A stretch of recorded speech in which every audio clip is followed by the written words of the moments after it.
Сәлем достар, Республикалық игілік журналы бас редакторы Меруерт Айтенова. Біз бүгін керемет шаңырақта отырмыз. Бұл шаңырақтың отанасы Нұрзия ханым, Қазақстандағы іскер әйелдер ассоциациясының мүшесі, үлкен кәсіпте жүрген, қоғамның жанашыр жаны, және бұл кісінің атасы бар. Мына кісінің ұрпағы қайда деп ойлап қалмаңыздар.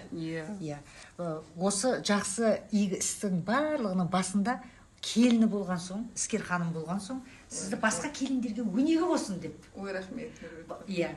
Мына Жалел Байғалиев білім беру ісінің үздігі құрмет марапатының иегері көкеміздің бала шағасын бір төбе етіп, басқа қазақ келіндеріне үлгі болсын деп сізді бір төбе етіп көрсетіп отырмыз. Ой, рахмет. Мінекей. Алла разы болсын. 40 жылдан астам уақыт ұлттың баласын аялап, тәрбиелеп оқытқан Жалел Байғалиев ұстазымыз мінекей Қазақстан Республикасының білім берусінің үздігі.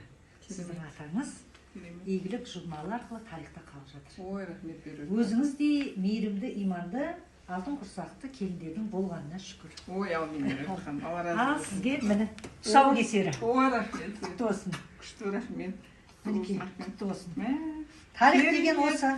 Тарих деген осы шынымен. Иә. Меруерт ханым, Алла разы болсын. Рахмет. Игілік журналын оқимыз. Иә. Әр үйде тұратын өте жақсы басылым. Басылым. Керемет, күшті.